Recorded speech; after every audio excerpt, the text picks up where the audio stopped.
promissor para todos nós, que nós possamos enfrentar os nossos desafios e vencê-los, as nossas dificuldades, os nossos medos, nossos problemas, que fazem parte da nossa romagem terrena, fazem parte dos desafios que precisamos enfrentar no sentido de podermos nos tornar pessoas melhores quando aqui chegamos, nesse processo reencarnatório ao qual estamos submetidos.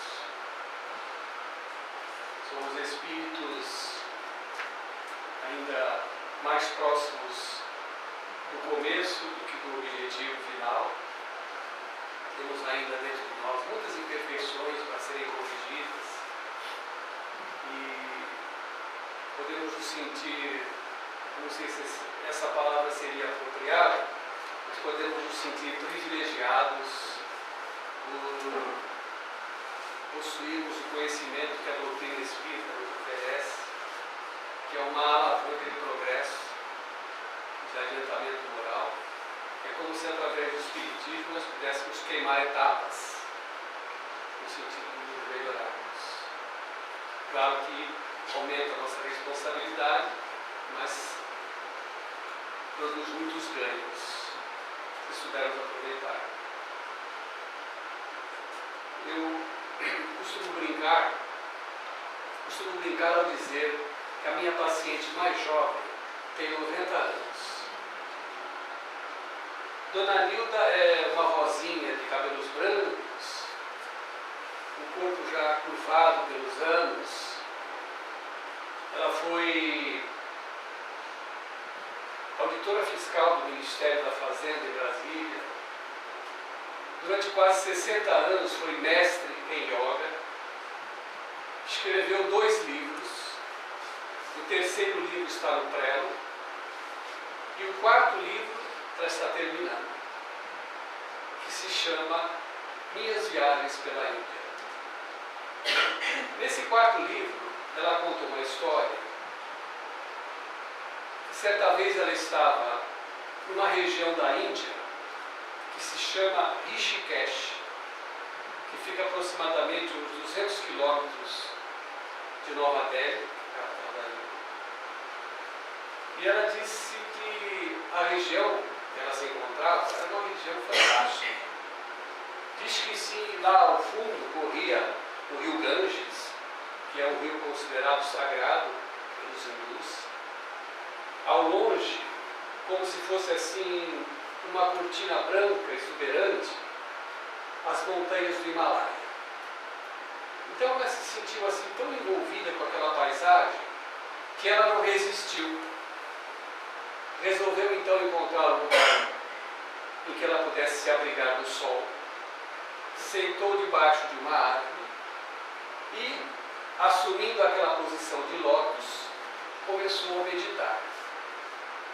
E como ela tinha muita facilidade para entrar naquele estado alterado de consciência, devido a que muitas vezes ela já tinha praticado meditação, ela não encontrou dificuldade para atingir aquele estágio alfa que as pessoas que fazem meditação alcançam.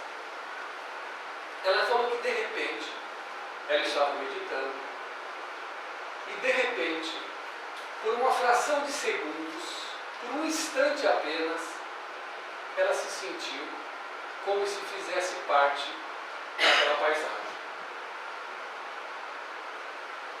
Por uma questão de momentos rápidos, instantâneos, ela se sentiu como se fizesse parte daquele rio, daquelas montanhas ao longo, como se ela fizesse parte daqueles animais que estavam por ali pastando, dos macacos que estavam nas árvores, das próprias árvores que a circundavam naquela região magnífica. E ela se assustou quando ela se sentiu assim. Interrompeu a meditação, seu coração estava acelerado, e ela tem certeza que naquele momento ela se sentiu como se fizesse parte do universo, como se ela fosse cada elemento que compunha aquela paisagem. Porque na verdade nós somos assim mesmo. Nós fazemos parte de tudo o que existe no universo. Nós não podemos imaginar que estamos separados uns dos outros. Nós fazemos parte daquela montanha, fazemos parte daqueles animais, das aves que correm no céu. Nós estamos todos interligados uns aos outros. Nós não conseguimos nem separar uma partícula atômica da outra. Uma experiência que foi realizada na França na década de 90. Constatou-se que nem uma subpartícula atômica é possível separar uma da outra. Que dirá nós, que somos os seres inteligentes que habitam o universo. Então, por esse motivo, eu gostaria de me sentir aí sentado com vocês durante esses minutos que eu vou estar aqui falando. Sentar com vocês aí, me ouvir falando, e ao mesmo tempo eu gostaria que vocês também se sentissem aqui comigo, participando dessa palestra, né? Dessas falas, dessas reflexões, que eu vou então dividir com vocês hoje.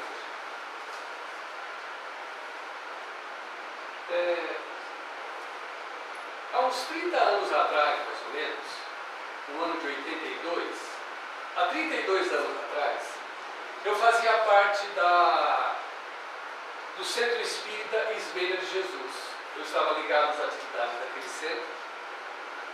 Para quem não conhece, né, o Ismênia de Jesus é um centro muito grande. Pra vocês terem uma ideia, quantas pessoas cabem sentadas aí? Mais ou menos. Umas 60. Só para vocês terem uma ideia, o Ismênia de Jesus comporta, nos dias de reunião pública como essa, aproximadamente 600 pessoas. Um centro muito grande.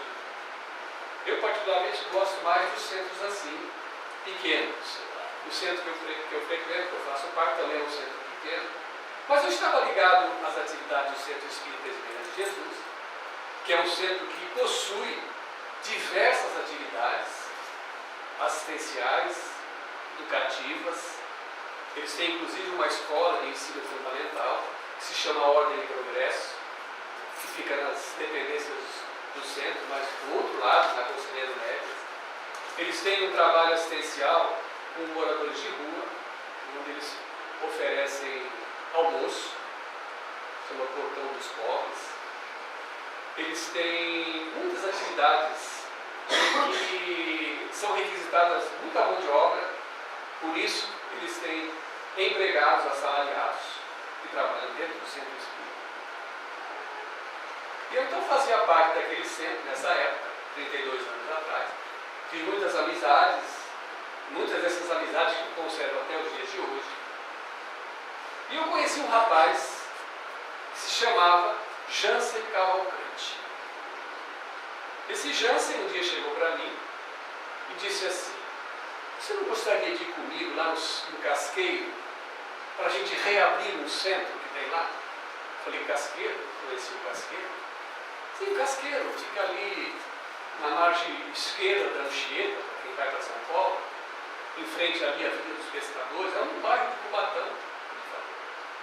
Mas o que aconteceu? O centro está fechado? Sim, ele falou que esse centro havia sido fundado no ano de 1967 e em 76 ele encerrou as suas atividades por falta de mão de obra, de elemento humano. Então, um dos diretores que trabalhava no centro precisou mudar-se para São Paulo, não ia poder participar mais. O outro começou a estudar à noite, fazer faculdade, também não podia participar.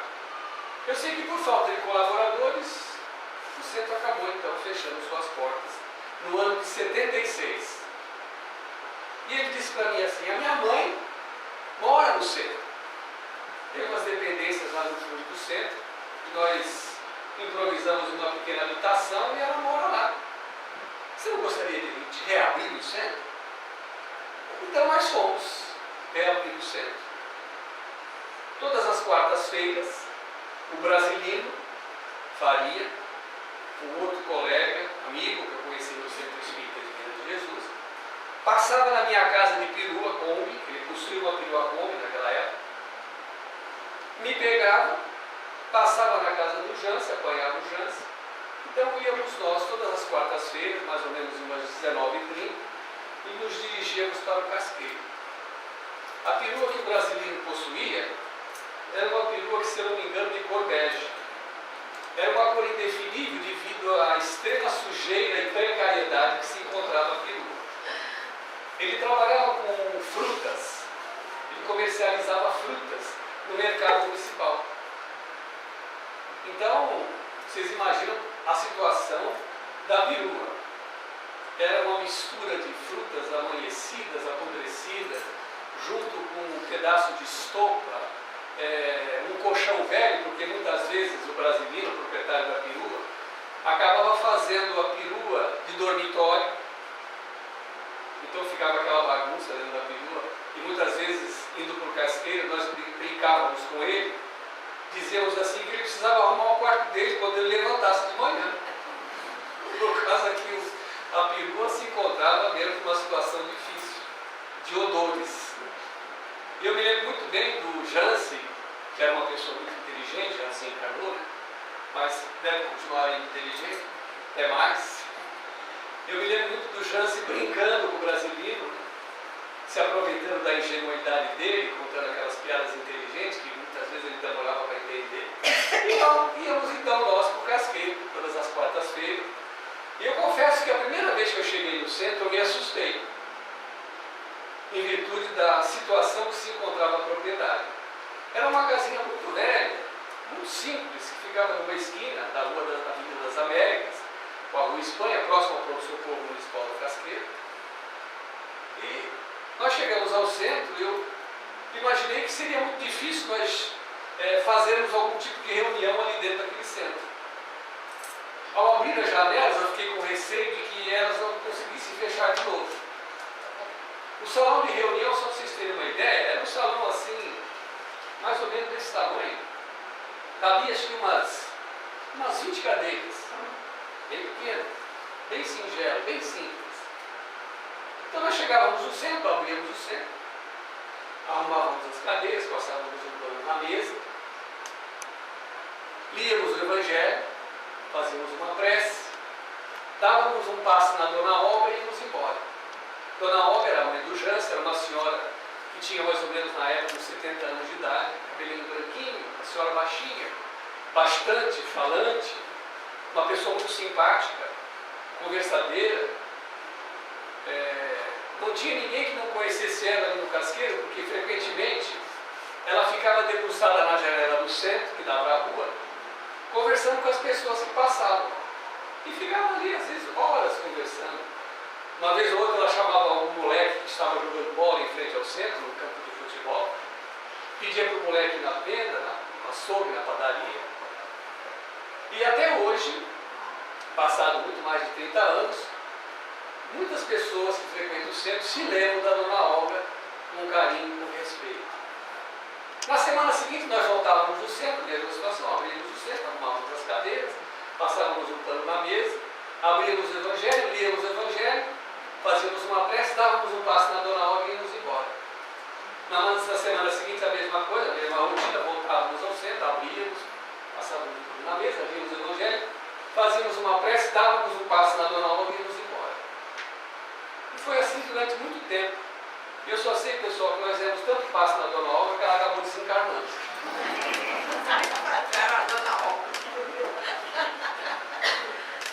São os efeitos colaterais do passe. Vocês acham que o passe não tem efeito colateral? Tem muita gente que se acostumou a tomar passe. Então vai no centro e tem que tomar passe.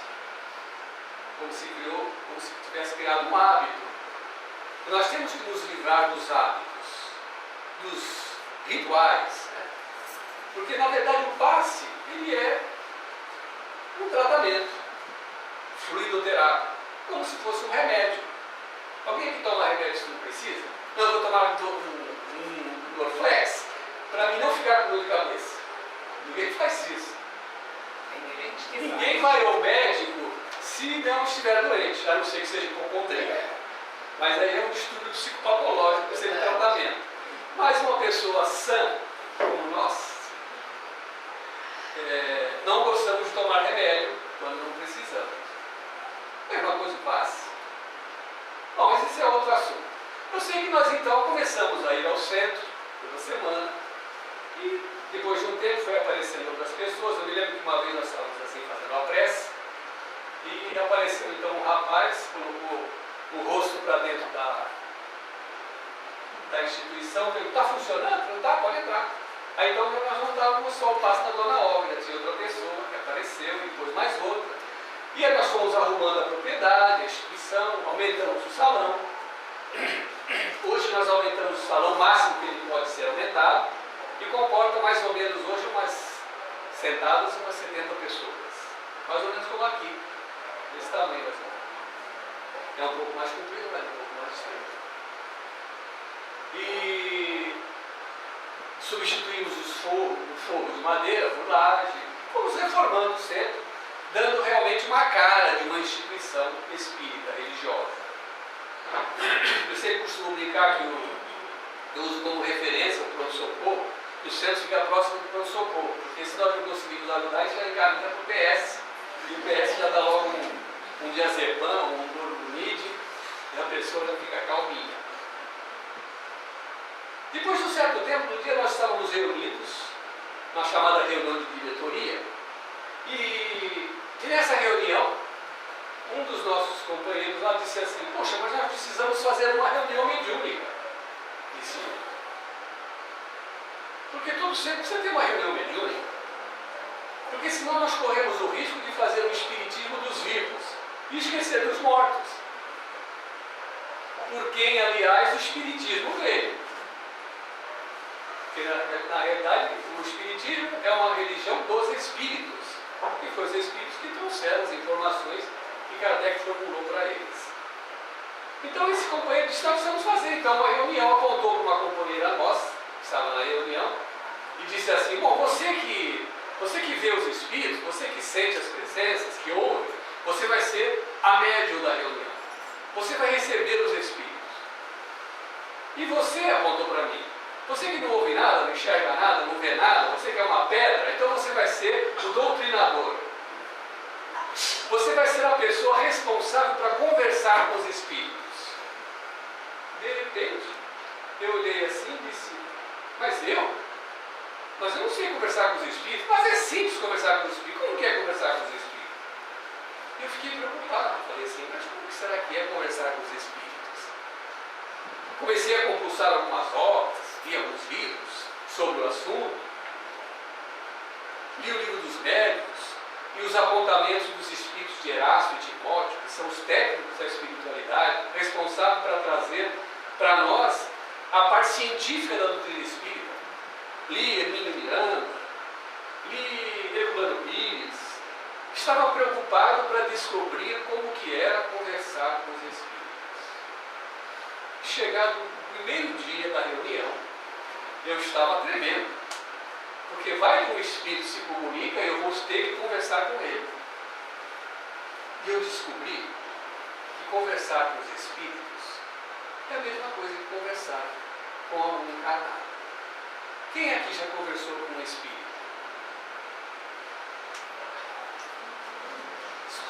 Só você, né? Todos nós já conversamos com um espírito. Nós somos espíritos. É brincadeira. Nós já conversamos com o espírito, porque nós somos espíritos. Conversar com o desencarnado é a mesma coisa que conversar com o encarnado. Não tem diferença nenhuma. Se eu quero ajudar alguém, seja para qualquer problema físico, emocional, espiritual, moral, financeiro é mais complicado. Mas se eu quero ajudar alguém, eu preciso aprender a fazer o quê?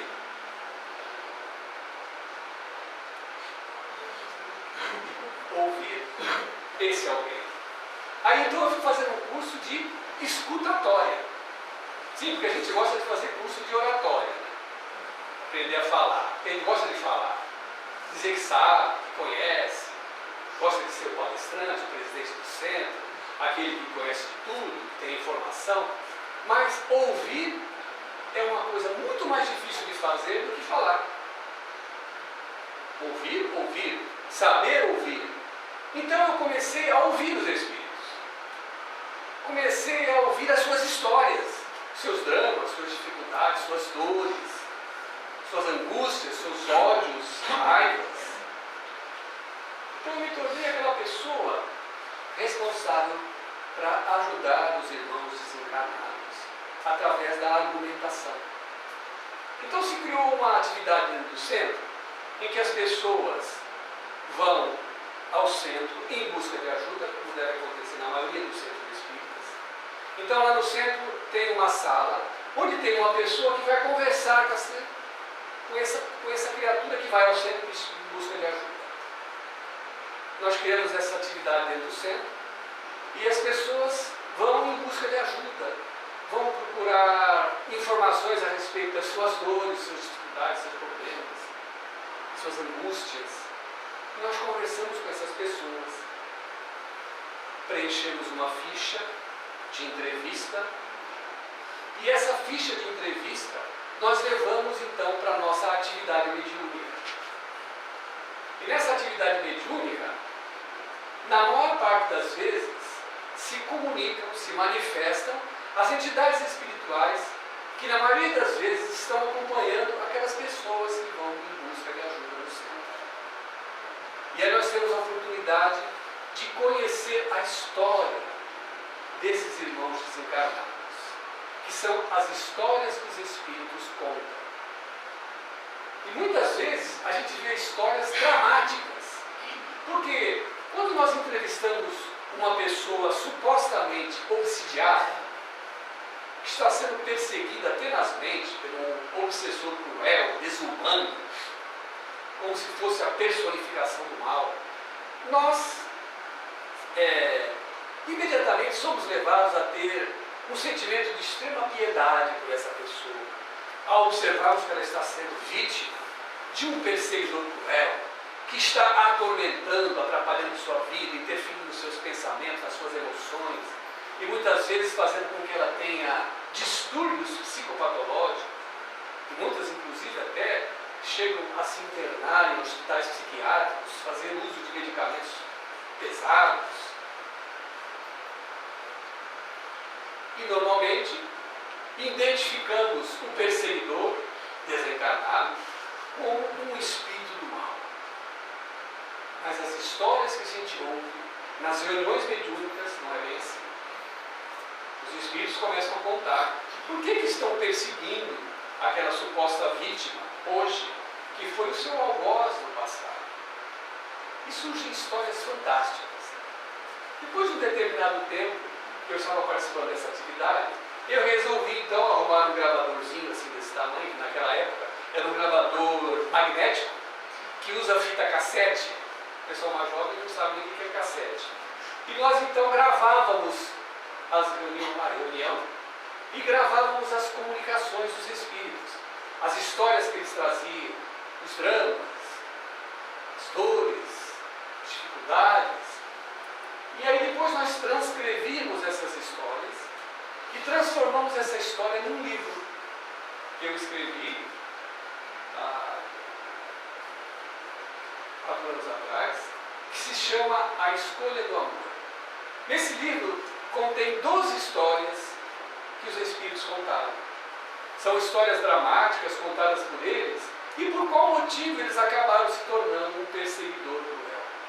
Por qual motivo eles não conseguiam desistir, esquecer esse passado que continuava reavivado em sua memória, o transformando então naquela criatura.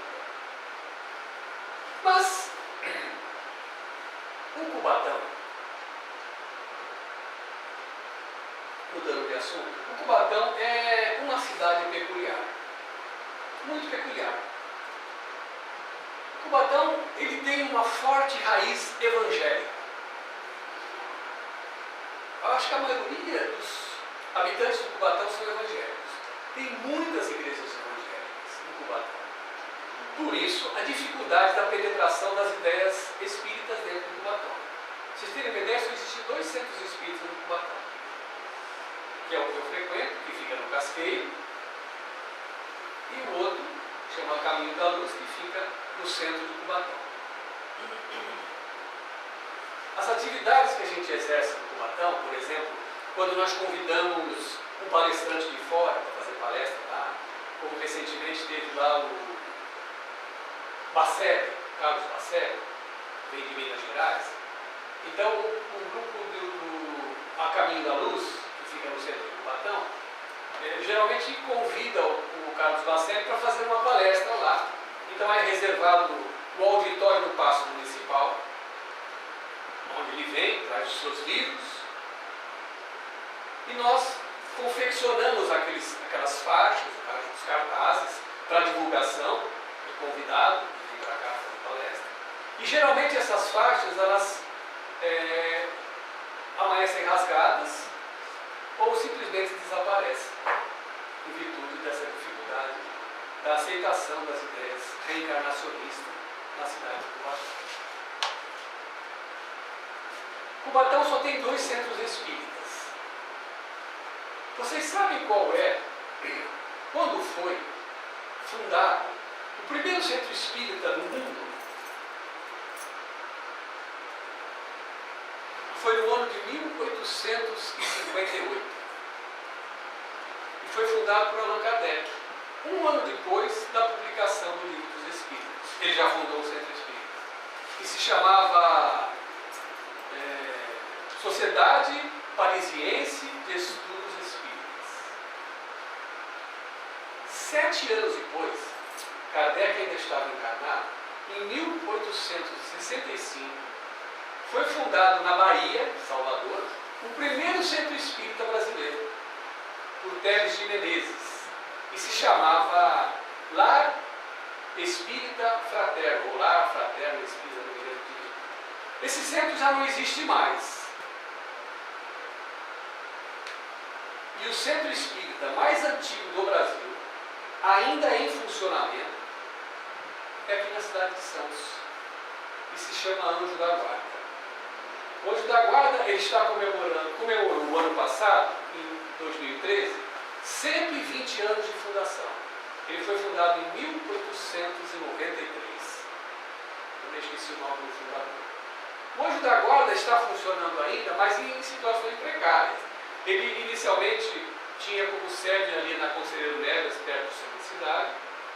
Depois ele veio para a Conselheiro Neves ali perto da Rodrigues Alves, e agora ele está funcionando na Conselheiro Neves ainda, parece que ele não sai da Conselheiro Neves, em frente ao antigo Hospital dos Estivadores, nos fundos de uma clínica médica. E ele está funcionando ainda graças à persistência e o empenho de uma senhora lá, bastante idade já, que mantém algumas atividades ainda em funcionamento. Mas Santos, além de ter o centro espírita mais antigo do Brasil, Santos é a cidade do Brasil que mais espíritas possui. Só perde para Franca e Uberaba. Estima-se, oficialmente, que Santos possui 20% de espíritas. Oficialmente. Porque existe muita gente que é espírita, mas não se declara espírita. Existe um espírita simpatizante. O espírita simpatizante é aquele que ele vai na igreja no domingo, toma hóstia, vai no centro na sexta tomar passe e lê os livros da Zíbia. E muitas vezes esse espírita simpatizante ele não se declara espírita. Então, por esse motivo, meus irmãos, nós somos muitos na sociedade. Nós temos uma grande representatividade no meio social, na comunidade. Vocês imaginam Santos? Vocês sabem quantos centros tem Santos? Vocês têm ideia?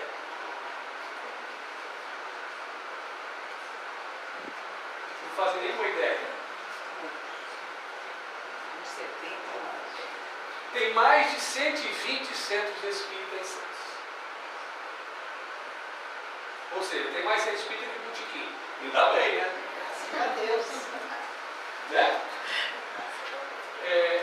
São mais de 120 centros espíritas. Ninguém pode dizer, eu não vou no centro que é longe, ou eu não vou no centro que está chovendo, porque tem um centro espírita perto de sua casa. Todos os bairros têm vários centros espíritas. Tem os centros espíritas que são filiados a alguns e aqueles que não se filiaram ainda. Tem muitos centros espíritas. Então nós temos uma representatividade muito grande na sociedade. Nós exercemos uma influência no meio em que a gente vive. Como que vocês acham que deve ser a nossa bandeira? Como que vocês acham que deve ser o nosso reconhecimento pelas pessoas?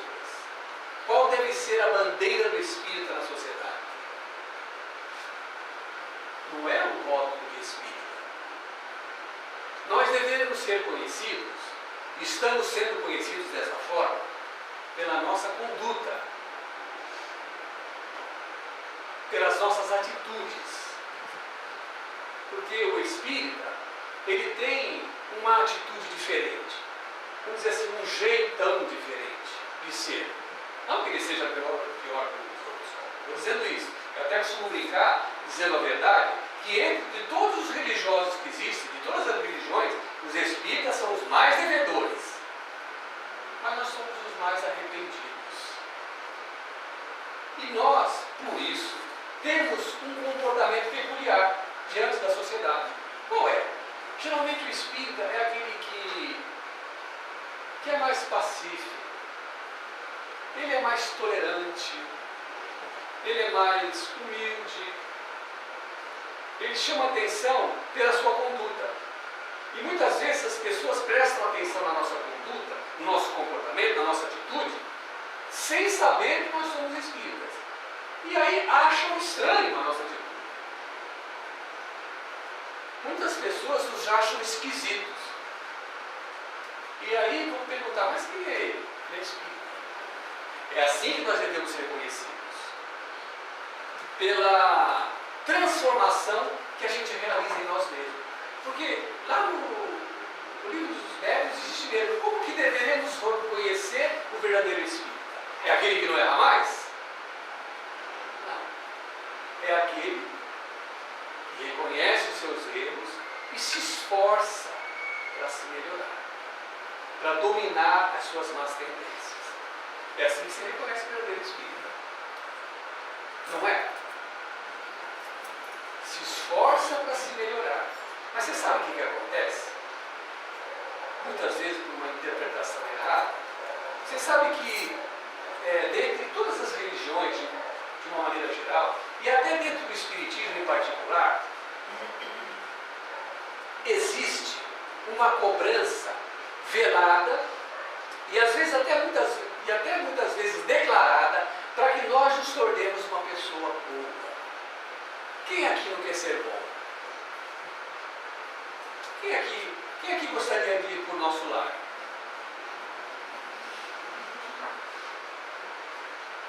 Quem não gostaria de ir para o nosso lar, levanta as mãos. Então, todo mundo gostaria de ir para o nosso lar. Então, nós precisamos desencarnar. Vem para lá, vocês querem desencarnar? Você sabe que existe uma cobrança velada, e às vezes até declarada, para que nós nos tornemos uma pessoa boa. E muitas pessoas ficam perseguindo esse ideal de ser bom, de ser uma pessoa boa. Isso se chama trabalhar com expectativas inatingíveis. Porque eu vou fazer uma revelação para vocês agora. Acredite, que é uma opinião pessoal. Esqueça, nessa vida nós não vamos ser bons.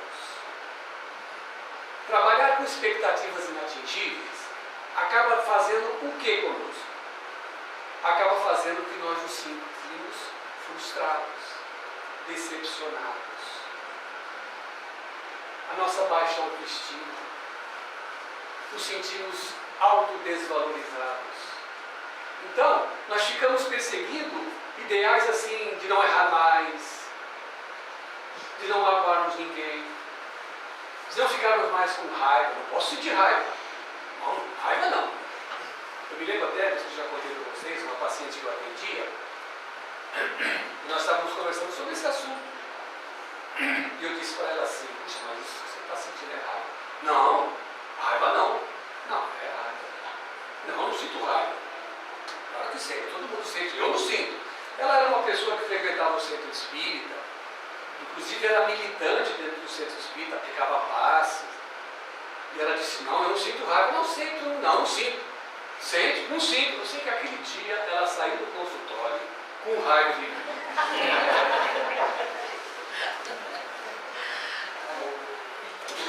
Na semana seguinte ela chegou, esbaforida. Eu não sei se é porque estava calor, ela sentou na poltrona, respirou fundo, impaciente.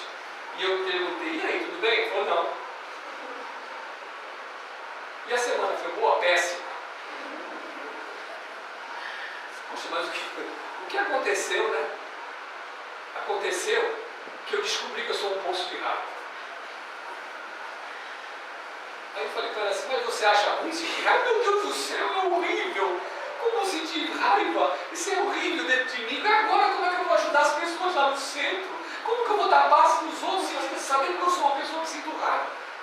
Mas nós podemos sentir raiva. Nós somos imperfeitos. Se Deus não quisesse que sentíssemos raiva, Ele nos teria criado perfeitos. Teria nos feito igual um robozinho. Aí nós cumpriríamos a programação do robô e faríamos tudo o que Ele quer. Mas Ele nos fez perfectíveis. Ou seja, somos imperfeitos, temos o direito de sentir raiva. É claro que temos o dever de se corrigir. Mas podemos sentir raiva, estamos autorizados para isso. Quando você fica com raiva, não pense que o seu protetor fica zangado. Ou que Deus vira as costas para você. Não, Ele sabe que é difícil. Nós vamos sentir raiva muitas vezes. Meu Deus, eu não posso sentir. Pode. Você está autorizado a sentir raiva. Eu falei para ela assim, arrematando. Olha, disse a ela, pior que sentir raiva é sentir e não saber. Se enganar, criar máscaras, palavras novas, neologismos. Nós gostamos de dizer que estamos magoados. Mágoa pode. Raiva não. Eu costumo dizer que mágoa é raiva de espírita. Porque mágoa é um sentimento que eu tenho, um veneno que eu tomo, querendo que o outro morra. Mágoa é raiva. Só que parece que a mágoa, esse neologismo que criaram, a mágoa é socialmente mais aceita. Então nós podemos chegar aqui no companheiro nosso aqui do centro e falar assim, olha, fulano me fez aquilo, meu marido me fez isso. E olha, fiquei magoado. Me magoei. Aí a outra diz assim, mas claro, fazer o que ele fez, não lhe dar o cartão de crédito, é claro, qualquer um ficaria. Podemos sentir mágoa. É autorizado socialmente. Mas ninguém chega aqui e diz que estou com raiva. Eu quero pegar aquele meu marido e enforcar ele.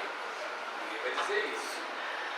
Então, quando nós trabalhamos com expectativas inatingíveis, querendo sentir mais raiva, querendo decepcionar mais ninguém, querer sempre fazer as coisas tudo certinha, querer ser bom, e a gente fica trabalhando com essas expectativas. Eu quero ser igual o Chico, eu quero ser igual a Romano, eu quero ser igual a Madre Teresa de Calcutá, irmã Dulce. Mas não vai ser mesmo. A gente tem que fazer o quê? Trabalhar com o que eu chamo de redução do dano. Fazer o que é possível fazer.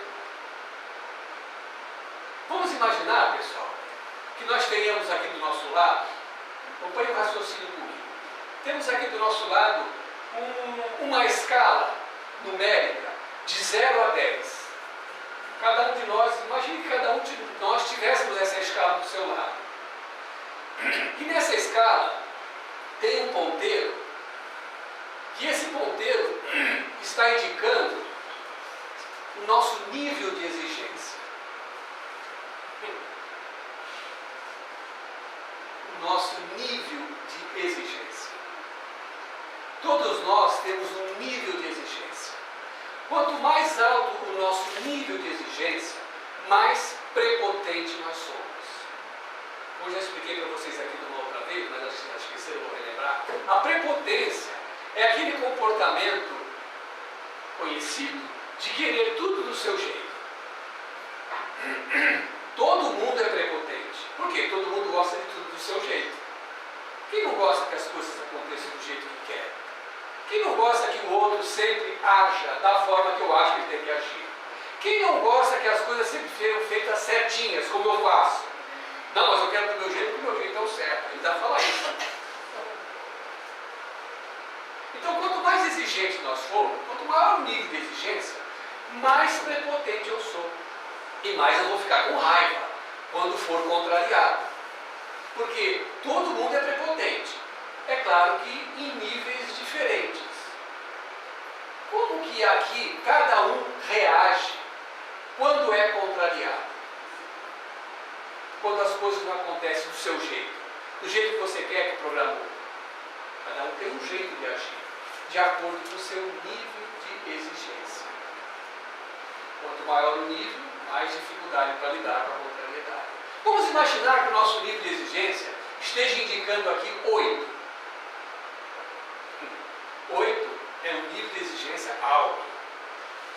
Quem tem esse nível de exigência 8, frequentemente fica irritado, aborrecido, com raiva, irado, frustrado, decepcionado, magoado. Nível 8. Então, nós não vamos conseguir nessa vida zerar o nosso nível de exigência. Mas nós podemos fazer o quê? Abaixar, diminuir. Então vamos imaginar que o nosso nível de exigência é 8, nós podemos baixar para 7,5. Tá bom. Aí depois você tenta baixar para 7,3. Se a gente desencarnar nessa vida com 6,5, tá ótimo. Nós vamos estar voltando melhor do que quando nós vamos estar voltando para lá melhor quando viemos. Trabalhar com a redução do dano seria como se fosse assim: você fuma um maço de cigarros por dia. Você sabe que faz mal, você quer parar, mas não consegue? Fuma meio maço até conseguir parar. Você fala mal dos outros, fala de manhã, à tarde você descansa. Alívio.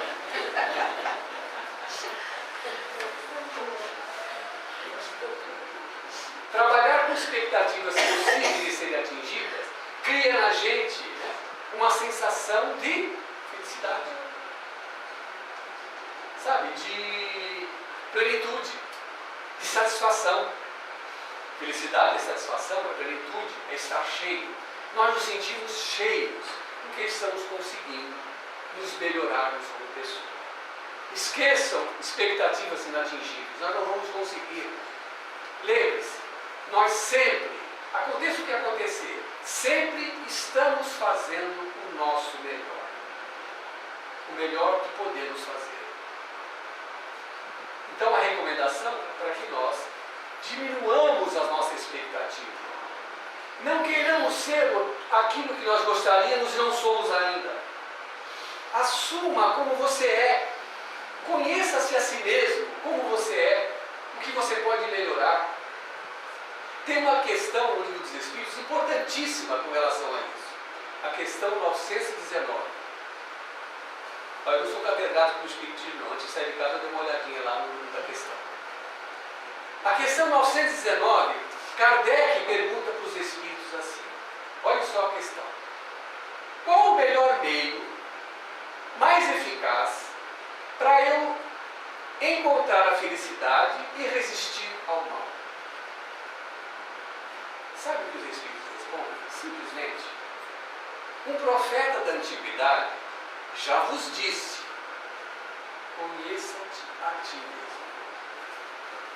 Conhecer a si mesmo, o que é? Eu sou exigente, eu sou intolerante ainda, eu sou imperfeito, vou errar muitas vezes, mas eu posso melhorar. O quanto for possível melhorar. Não criem expectativas impossíveis de serem atingidas.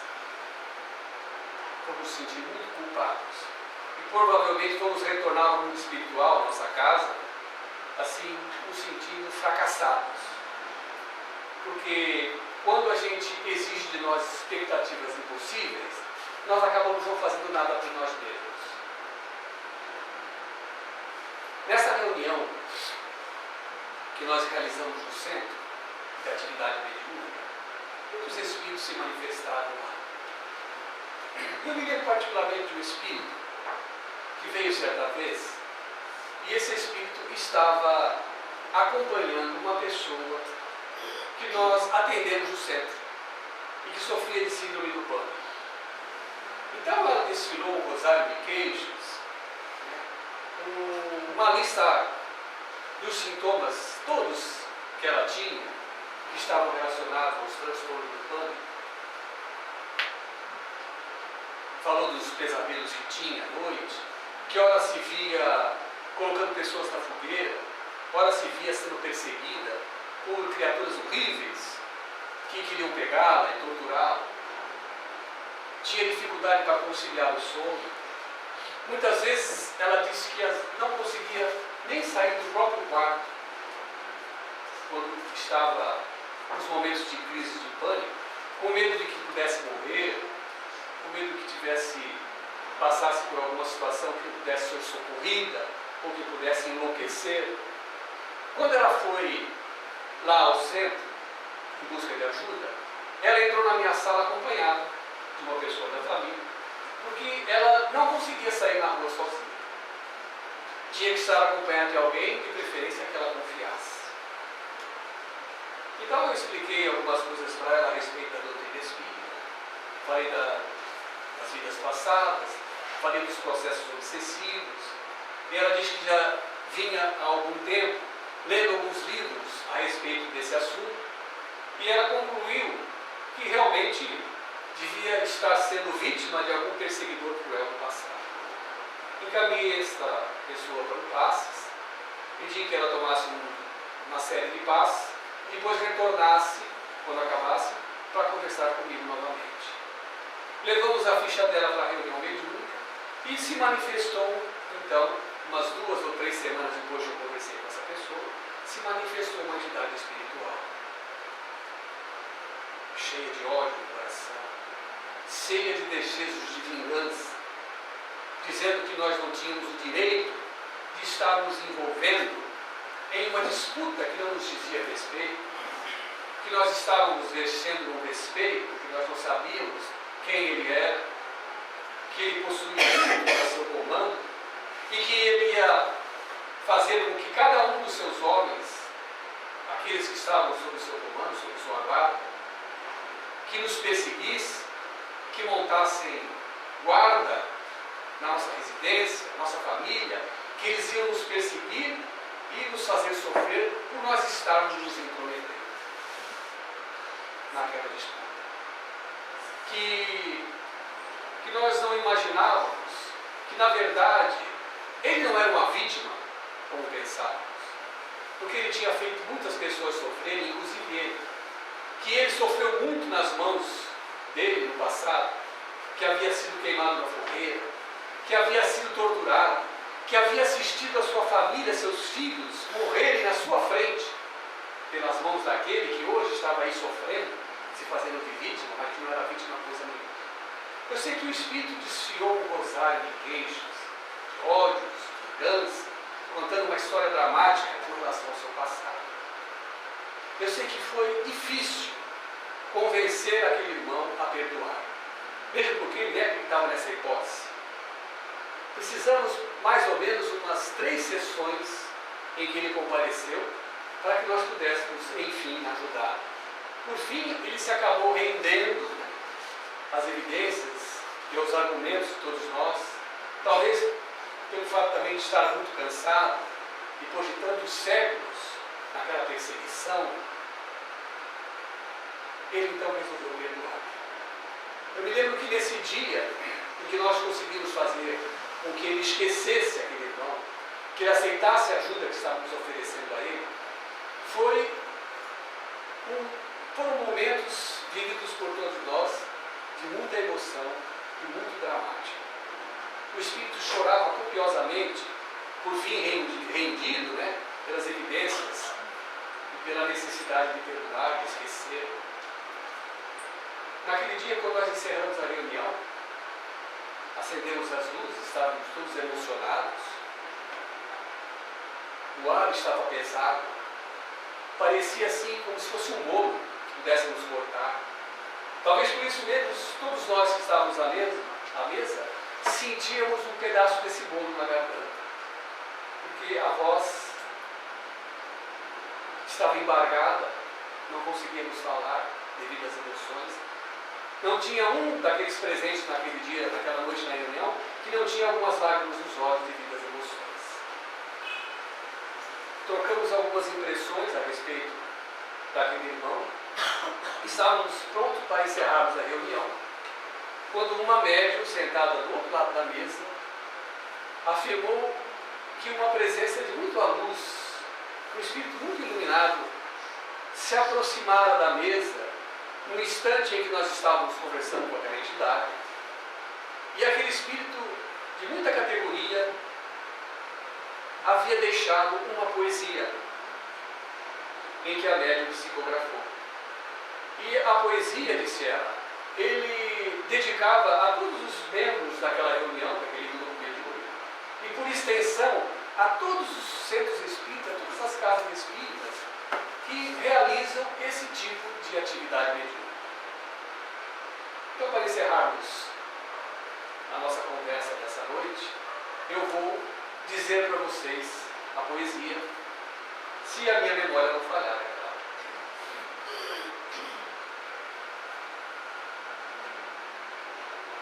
Então a poesia dizia assim, e ela então leu em voz alta para todos nós naquela mesa, naquela noite.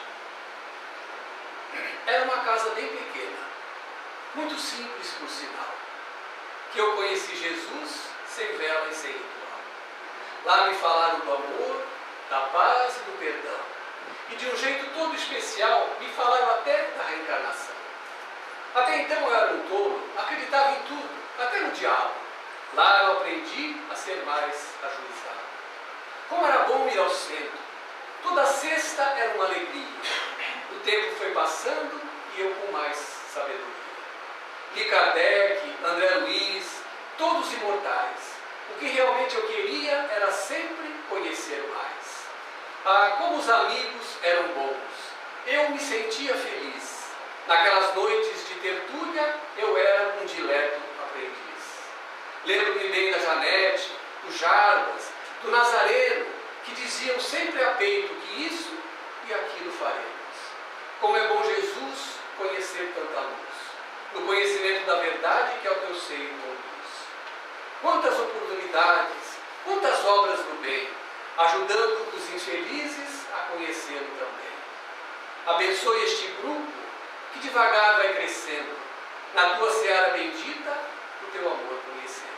Pela paciência, muito obrigado.